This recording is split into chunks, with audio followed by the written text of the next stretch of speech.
Now more than ever is the time for tough, strong, and energetic Republican leaders who have spines of steel. We need strong leadership. We cannot have leaders who show more passion for condemning their fellow Americans than they have ever shown for standing up to Democrats, the media, and the radicals who want to turn America into a socialist country.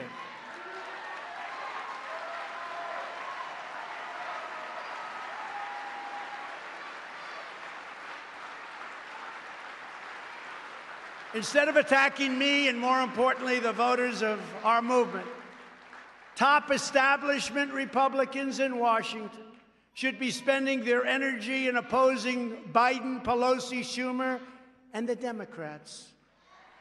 I've said to some of them, I said, you know, during the Obama years and now during Biden, if you spent the same energy on attacking them, you'd actually be successful, as you do on attacking me in many cases.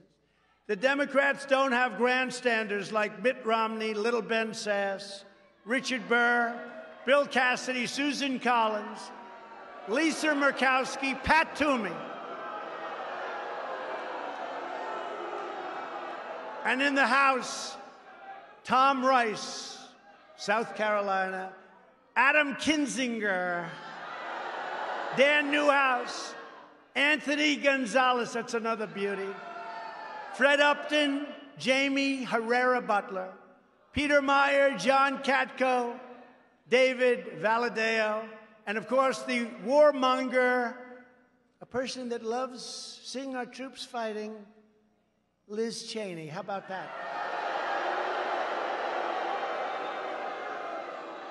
The good news is in her state, she's been censured, and in her state, her poll numbers have dropped faster than any human being I've ever seen. So hopefully they'll get rid of her with the next election. Get rid of them all. Democrats are vicious. Remember this, it's true. Democrats are vicious. He said evil. Well, there is evil there. But they're vicious, they're smart, and they do one thing. Got to hand it to them. They always stick together. You don't have Mitt Romneys in the group. They always stick together. Fortunately, for the Republican Party, the Democrats have horrible policies like open borders, sanctuary cities, defunding the police, and the ridiculous, totally ridiculous, Green New Deal. So they stick together, they're smart, they're vicious, they got everything going, but their policies are no good. So hence we have, congratulations, the Republican Party.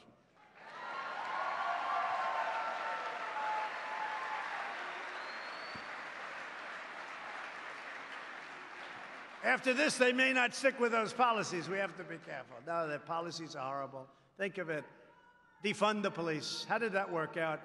But if Republicans do not stick together, the RINOS that we're surrounded with will destroy the Republican Party and the American worker, and will destroy our country itself. The RINOS, you know, Republican in name only. But the Republican Party is united. The only division is between a handful of Washington, D.C. establishment political hacks and everybody else all over the country. I think we have tremendous unity. When you look at the crowds outside that want your seat so badly, they will take your seat in 2 seconds. They want your seat. Congratulations. Congratulations on getting in, by the way. I'm very impressed. And that's why I'm announcing that I will be actively working to elect strong, tough, and smart Republican leaders.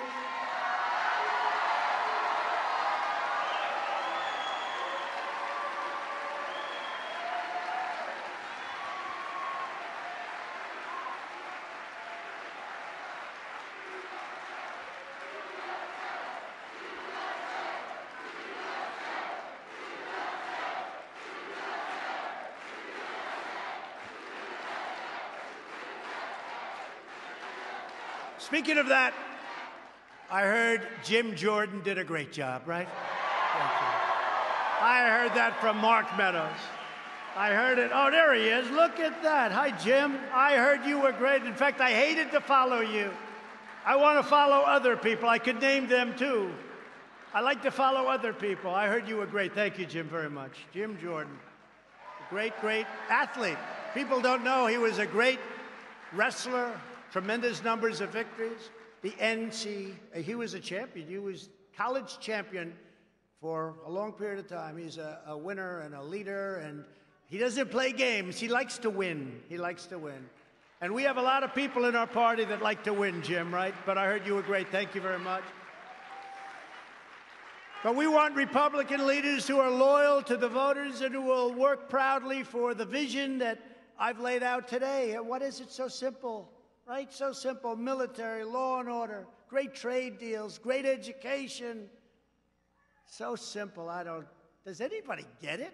What are they doing? Does anybody get it? It has just been stated that President Trump's endorsement is the most powerful asset in politics. You believe that? Who would have thought that was going to happen? Who would have thought that's going to happen, Jim? In last year's congressional primaries, 120, listen to this, it's crazy. 120 of 122 candidates I endorsed won. 120. That's almost as good as Jim's wrestling record. And the two that lost were beaten by people claiming to be more Trump than their opponent. So I like those two people very much also. In the Senate, I was undefeated in endorsements with a record of 21-0. My endorsement of Mitch McConnell, at his request, it's all right, it's all right. Now, he made a request, he asked for my endorsement, brought him from 1 point down to 20 points up, and he won his race in the great state and actually the great Commonwealth of Kentucky, and he won it very easily. And I said, I wonder if I'm doing the right thing here, but you know what? I did what I did, but he went from 1 point down to 20 points up very quickly, immediately actually, and he won his race. And if you compare that to his other elections, I'm sure you'll see something interesting. But you know what? We got a Republican elected.